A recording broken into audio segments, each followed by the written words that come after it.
today's lecture we are going to devote on a theme what is politics, and we have been discussing it for last 2 lectures. Today is the second part of 3 parts series on this theme. In fact, in earlier lecture on what is politics, we had looked at the question of this evolution of the idea of political, and today what I wish to do is to take up the issue of this expansion of this idea of political, and finally in the in the last lecture or the concluding discussion we will be looking at the problematization of this issue of political, that how new issues, new challenges, new problems have been brought on the table so far as this entire idea of political, both from the point of view of its evolution and from the point of view of its expansion concerned. So, this is how we plan to go about. Now, this idea of political, we have discussed in our earlier lecture that how politics is not a new activity.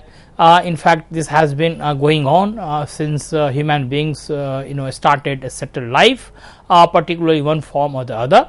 But of course, it has evolved over the ages, and it has acquired new dimensions with the changes in time, space, and other corresponding changes in human life.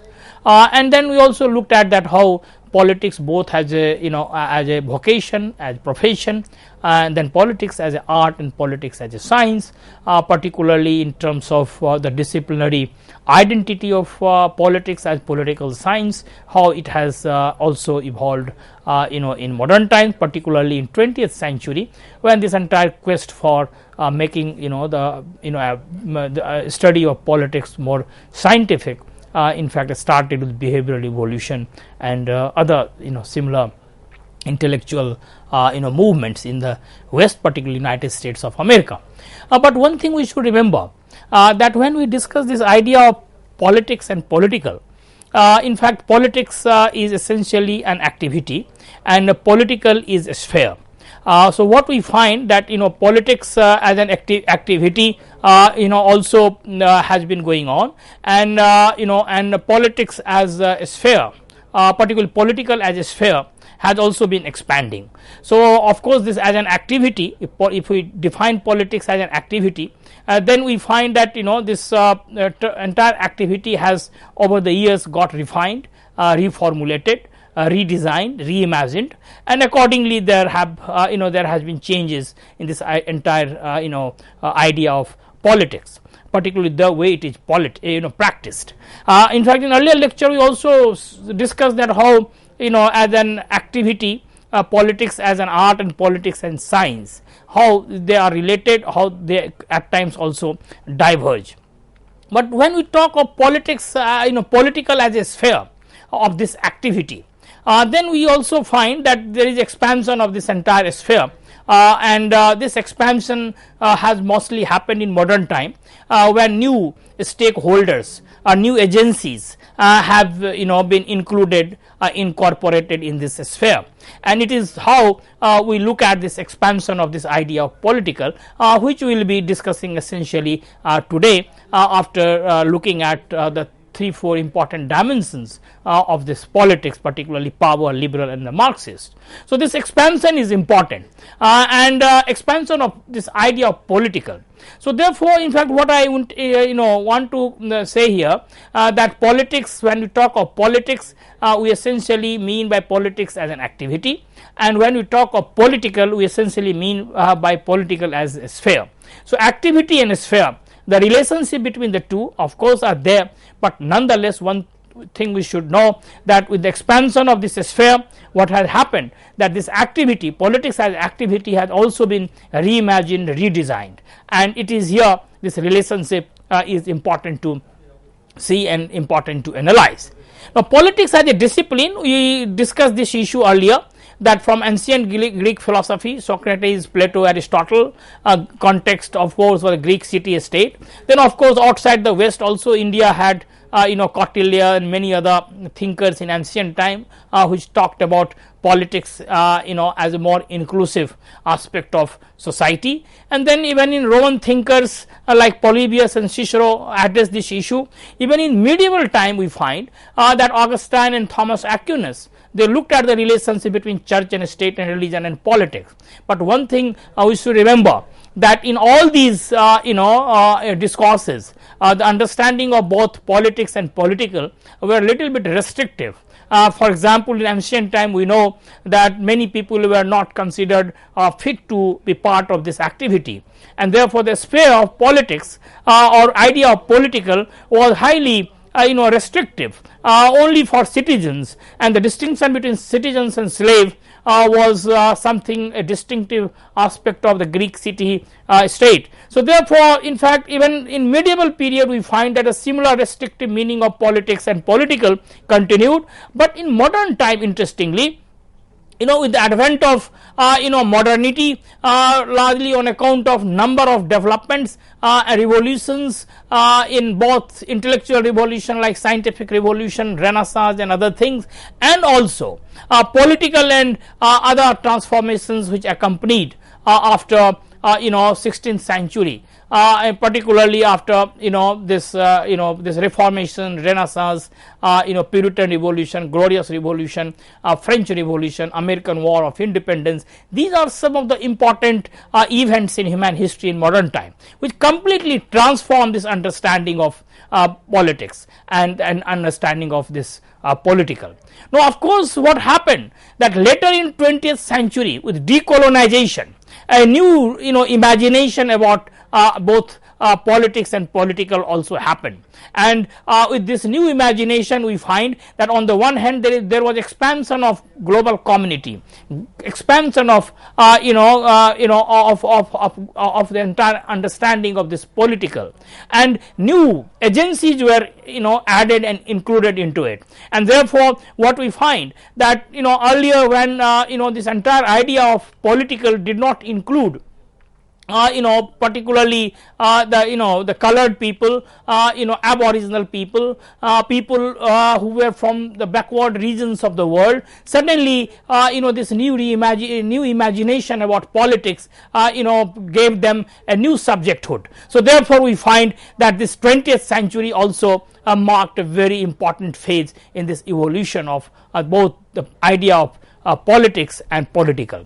Now in 21st century, toward the end of 20th century and the beginning of 21st century, we find that a new model of this politics started taking shape with the entire wind of globalization blowing, and with new agencies through which this entire activity called politics was perhaps operationalized, be it non-governmental organizations or advent of identity politics, or one can say the civil society discourse or civil society movements or organizations. So what we find that outside the sphere of state, where politics essentially remained confined in 20th century and 19th century and 20th century, both within liberal and the Marxist tradition, suddenly we find that in 21st century suddenly a new sphere of this activity was imagined, and it is here we find that this expansion of this idea of political acquired a new overtone. So this is how we have seen this gradual evolution and other aspects related with this theme. Of course, the social science as a creation of social science as a branch of knowledge, and the creation of disciplinary boundaries, and then of course creation of political science as a subject. These issues we touched upon in our earlier lecture, that how they have marked a new phase in this evolution. Now of course the ancient Greek view on politics we have discussed earlier, so I will not basically repeat those things today, particularly with reference to Plato, Aristotle and the city life in the Greek period.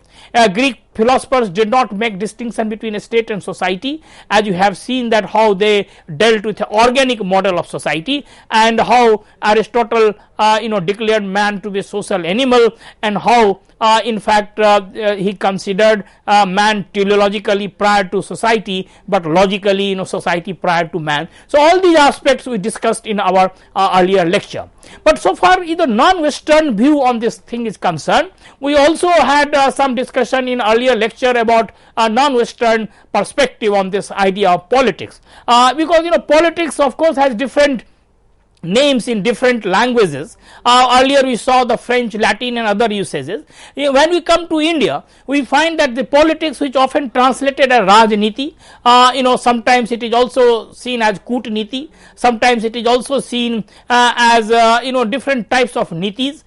So in fact what we find, Lokniti. So I mean there are different type of nitis, and that niti essentially is not policies only, but also carries lot of ethical baggage, and therefore in fact politics and ethics were closely associated in this entire discourse. So therefore non-Western perspective, particularly Indian perspective, if we pick up, we find Kautilya's Arthashastra as a very important treatise on politics and administration, though the title is Arthashastra, but the definition of Arthashastra is also something interesting. When Kautilya he defines economics as prithibhya labhe palnecha. So therefore nurturing is also part of his entire discourse on economics, and nurturing of course is an activity where administration and politics come in a big way. And similarly we also have to keep in mind that Mahabharata, another important epic, where you have a particular section Shanti Parv, where there is a powerful discourse on ethics, diplomacy and politics. There are a number of such instances from epics, from number of instances from different traditions, where we find that this idea of politics was in one form or other available. But nonetheless one thing we should remember, that this birth of the politics and political, the way perhaps today we look at it, is essentially modern phenomenon, and in modern time a new discourse got initiated, both as activity and as a sphere.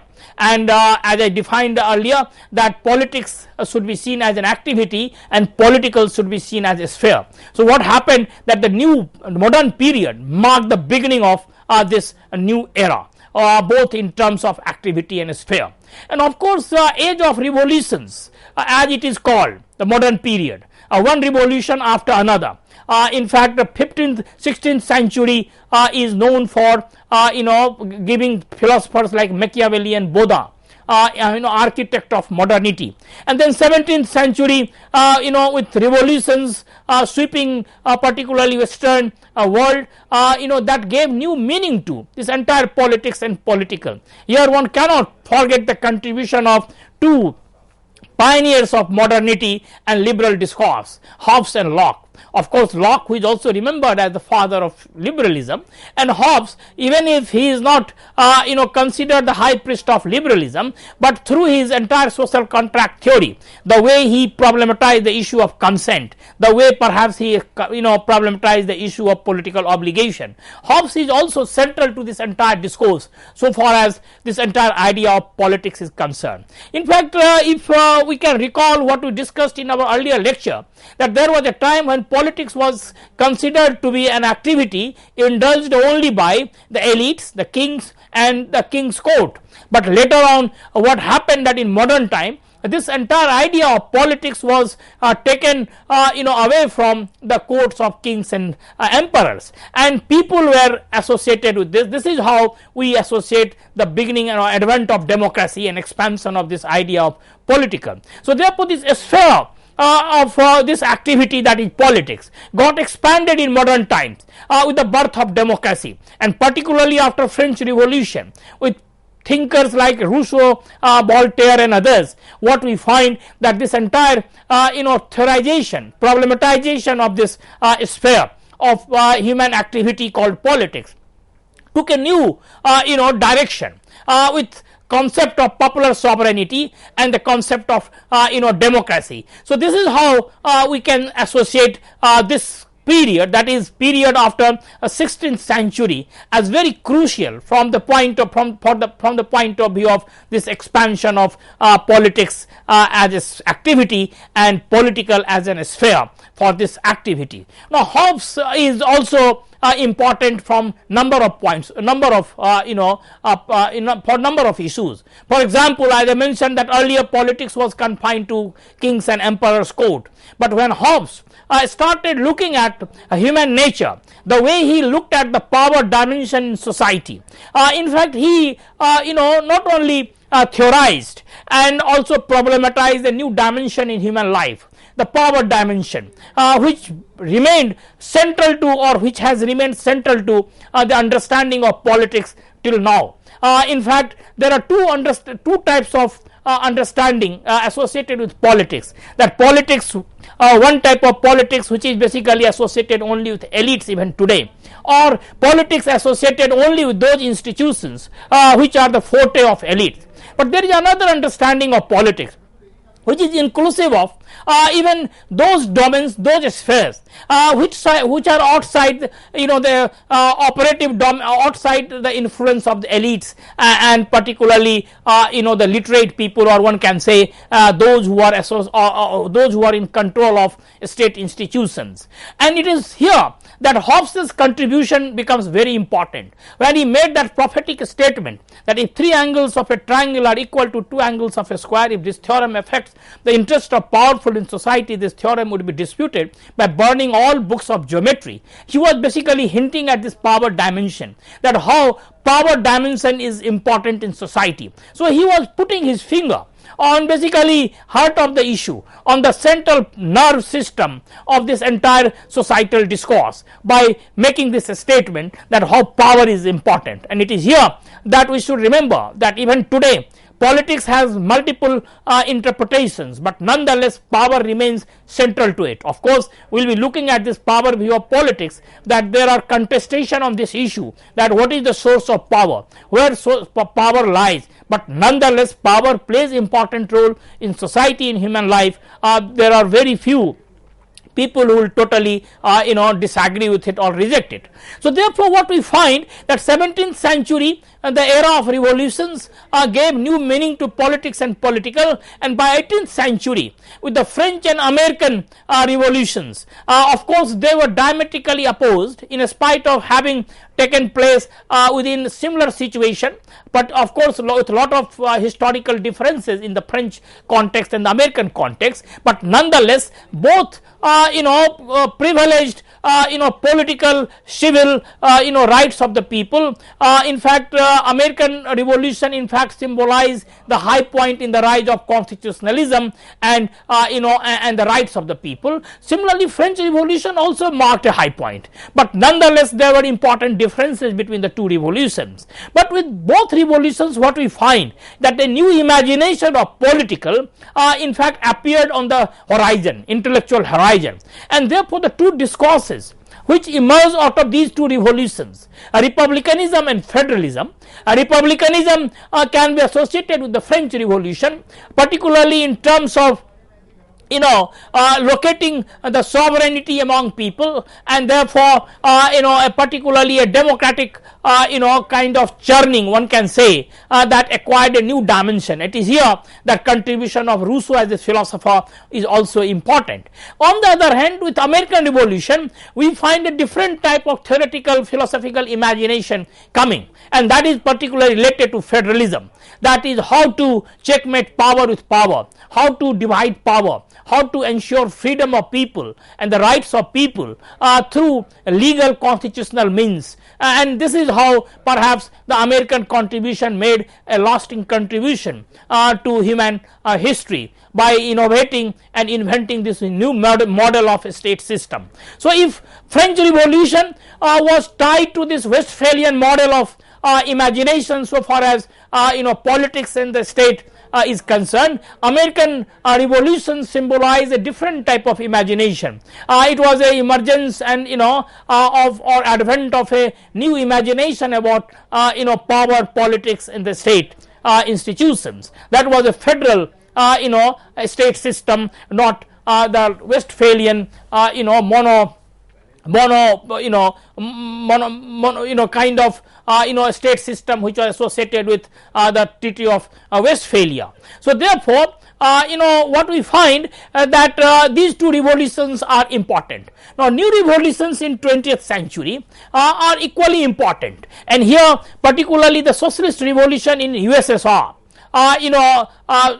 is important. For example, which looked at politics as a class struggle as it was theorized by Karl Marx, and not only politics as class struggle, but it also took up many issues, particularly in terms of the expansion of this entire sphere of political activity.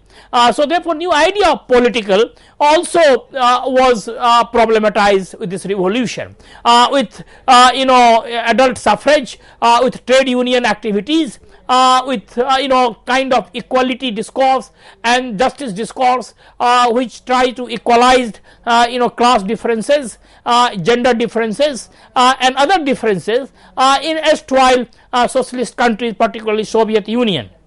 But nonetheless, this revolution was succeeded by another important imagination which I mentioned earlier, was anti-colonial movement in Asia, Africa and Latin America, where this entire expansion of idea of political was taken to a new height, with thinkers like Gandhi, Fanon and many other thinkers of the third world societies, imagining future of humanity and future of human society in a different way, from the point of view of freedom, from the point of view of emancipation, and from the point of view of of egalitarianism. So this is how we find that this idea of political has evolved in modern time, with different revolutions, with different events and with different imaginations. But one thing we should also remember, that the 19th century also marked another important landmark in terms of this activity and sphere,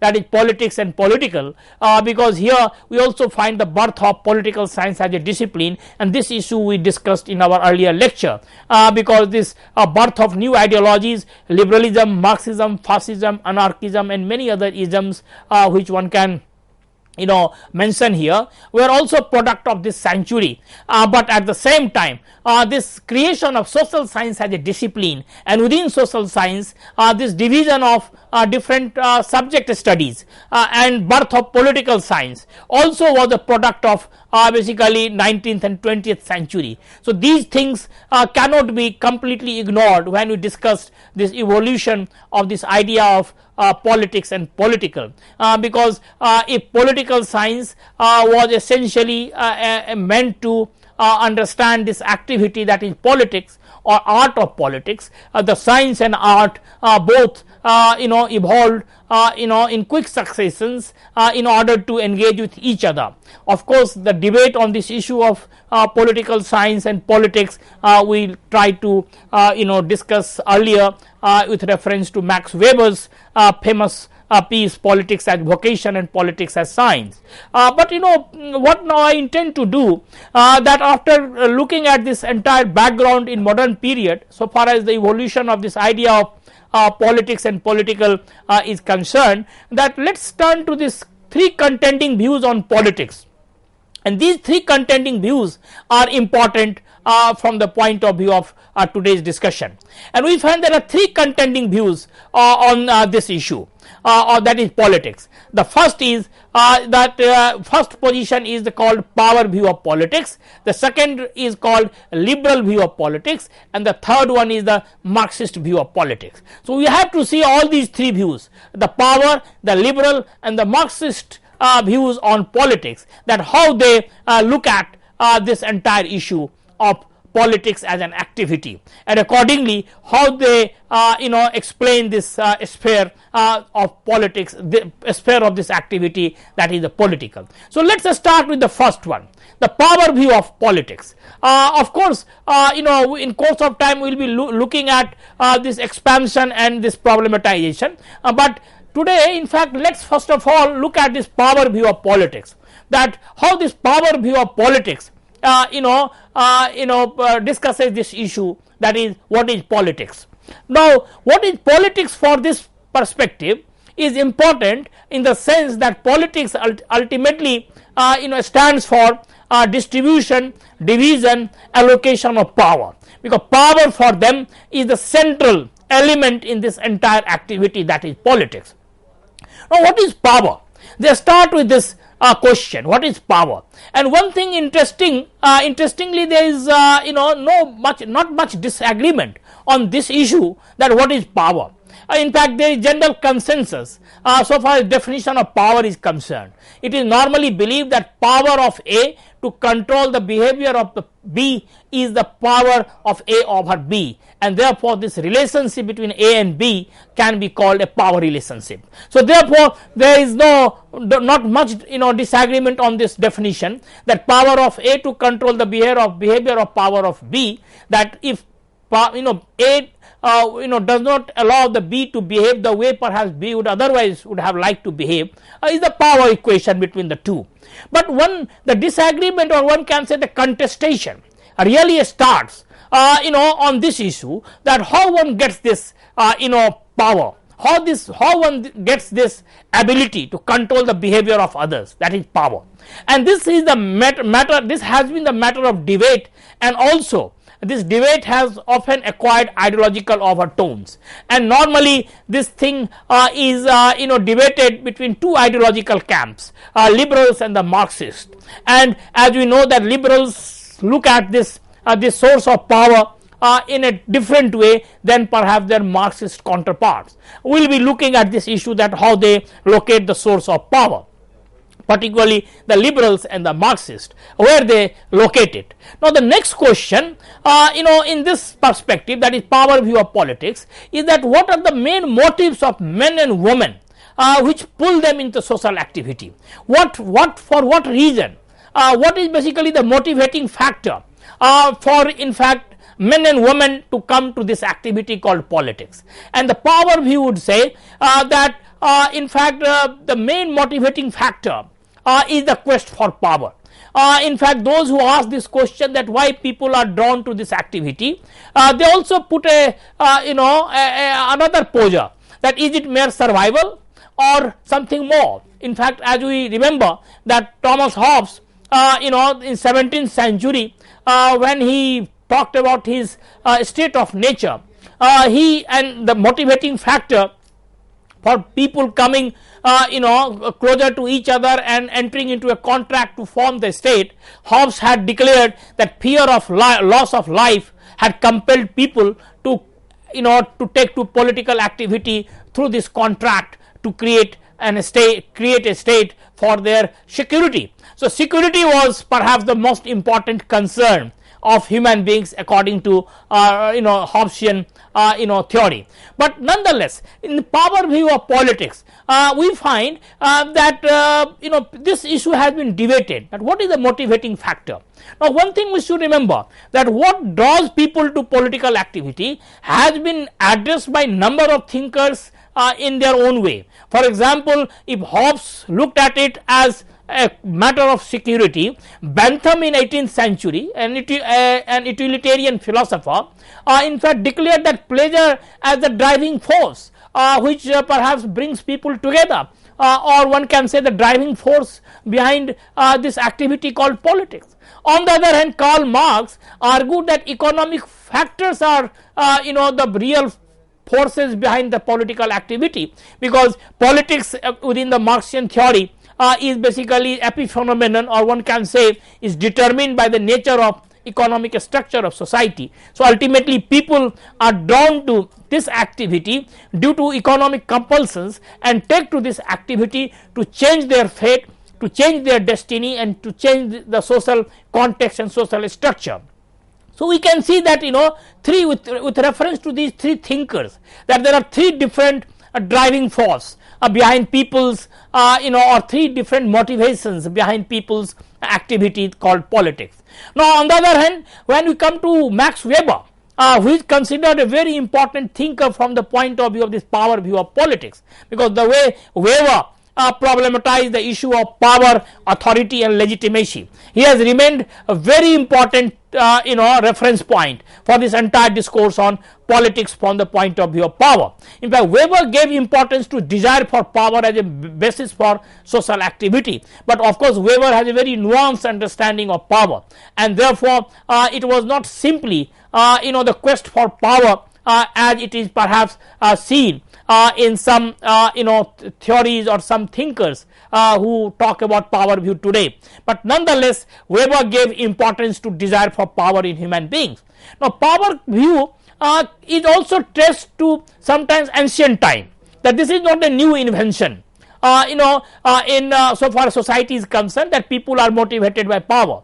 In fact, people sometimes mention Thucydides, the Greek philosopher, who justified the justice in the interest of a stronger, or might is right. On medieval period, similar argument was also in circulation.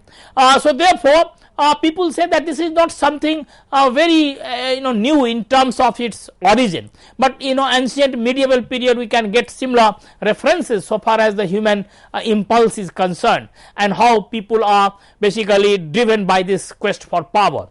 In fact, but Machiavelli's account in The Prince, the book which he wrote in 1512, is most fascinating study of this power view of politics, particularly the way Machiavelli looked at this question, how it can be secured, how power can be increased, how power can be maintained, and therefore in fact the kind of advice which he rendered to the prince in fact is considered first important treatise of modern period. For Machiavelli, power and love are the oldest phenomena of human emotions, and power is better to control rather than the love, because power is impersonal whereas love is personal. So therefore, Machiavelli's account of power in his book Prince is often referred as a very important treatise on power in modern times. After Machiavelli, as I mentioned, that Hobbes also is a very important thinker for this power view of politics, because for Hobbes life is a perpetual and restless quest for power, and he said that ceases only after death. So therefore, this power quest for power, or one can say the lust for power, was perhaps one reason that there was kind of state of warfare in his imaginary state of nature, which necessitated some engagement or some sort of contractual understanding among people for the birth of a state, particularly in the Hobbesian framework. So therefore, Machiavelli and Hobbes are important references, or one can say important reference points for the power view. Of course, later on Nietzsche, Tititsky and many other idealist thinkers are considered important because they glorified power, and by 18th and 19th century we find that a new churning to control power due to birth of absolute state and fascism also emerged, because on the one hand the glorification of power was going on the other hand we also find that simultaneously attempts were afoot to checkmate power, that how power can be checkmate. And it is in this context we discussed that how United States of America federalism was imagined, how the federal theory was invented to control power with power, or or separation of power, dividing power and ensuring freedom of the people. In this context, the statement of Lord Acton is often mentioned, who said that power corrupts and the absolute power corrupts absolutely. And it is in this context in a school of philosophy called anarchism also is important to mention, because anarchism as a school of thought reflected on the vices of power, because it firmly believed that authority and freedom cannot coexist together, and particularly power is perhaps has a devastating impact on human nature. So therefore these things should be remembered so far as this power view and its evolution in modern time is concerned. In 20th century we find that the power view has gained new currency, particularly with the rediscovery of Weber by the behavioralist system theorist, the structural functionalist in United States of America, particularly the ascendancy of Chicago school of thought associated with Laswell, Merriam and Kaplan, who basically were the key figure in this entire intellectual movement.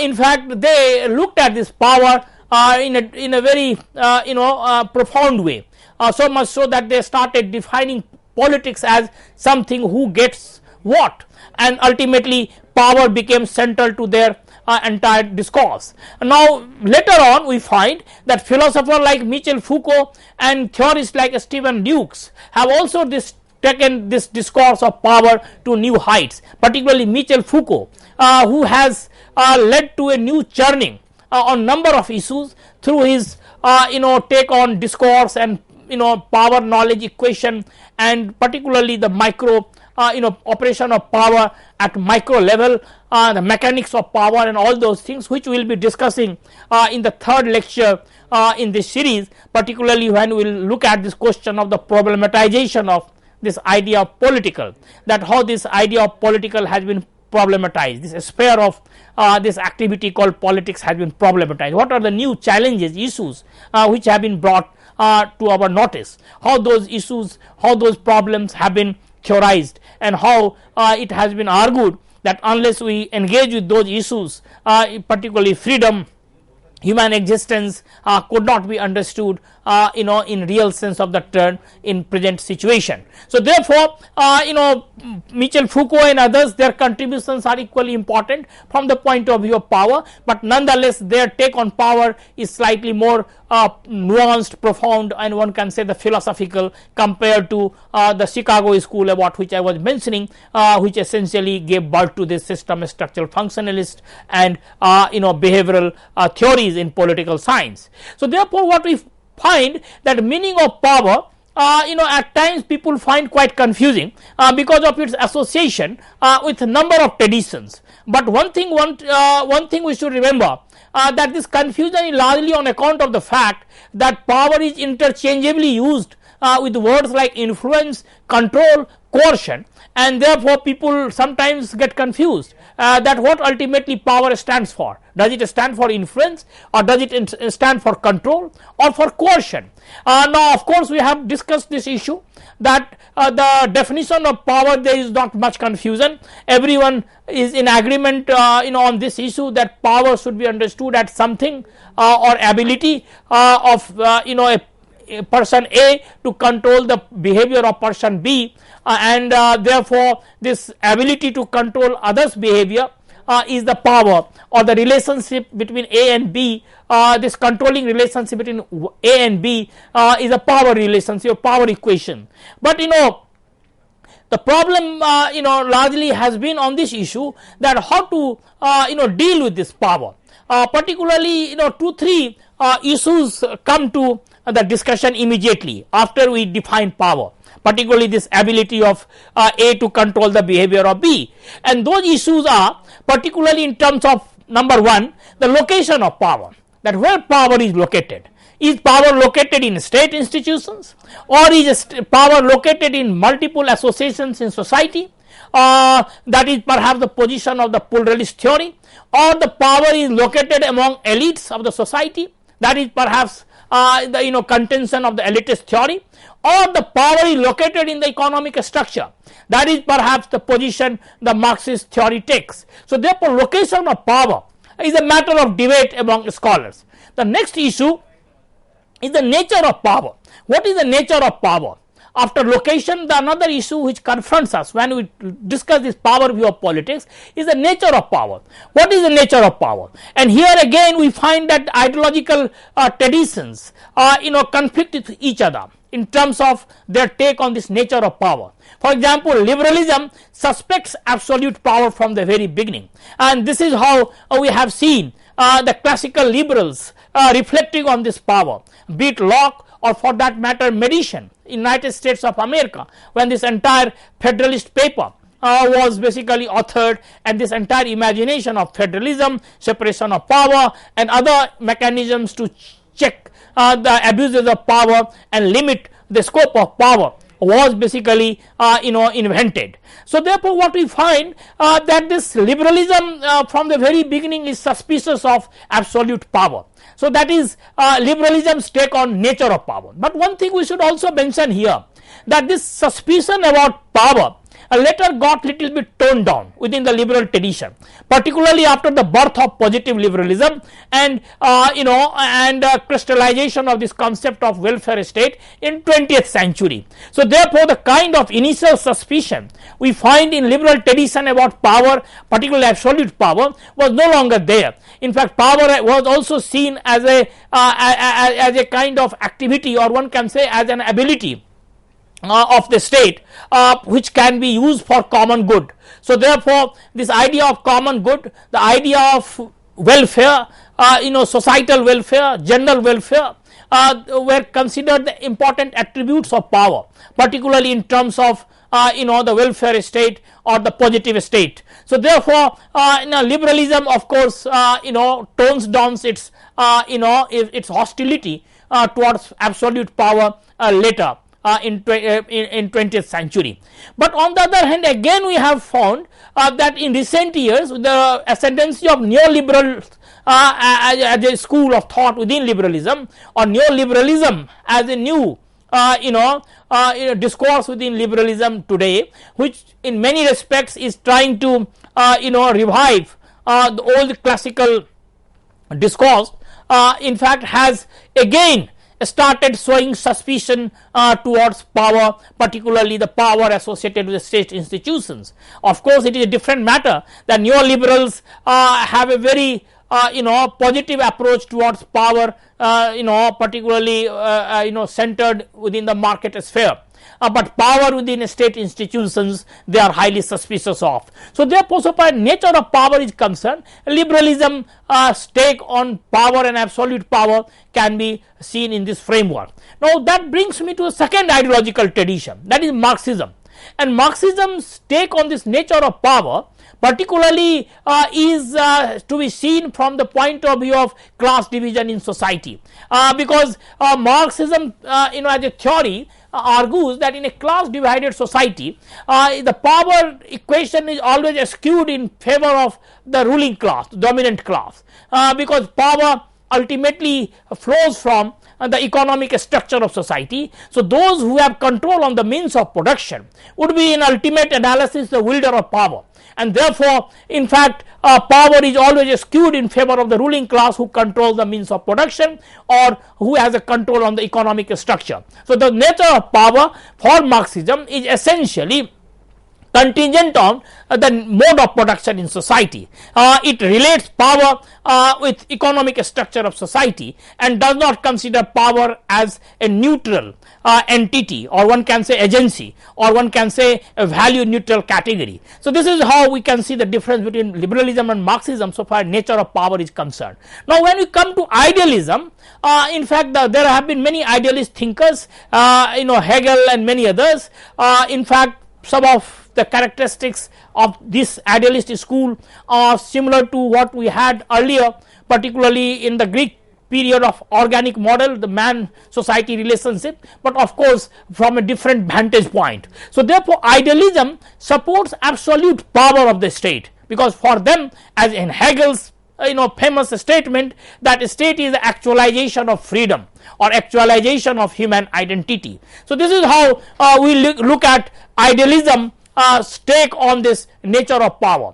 Now after looking at the source of power and nature of power, so far the power view of politics is concerned, there is third important issue in this discussion, that is types of power. What are the various types of power in society?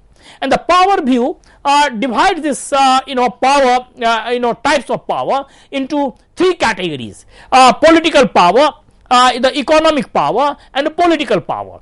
And for them the political power is perhaps the most important power, because one thing is to be remembered, that for power view of politics, the theoreticians, or one can say the thinkers of power view, power is a neutral category.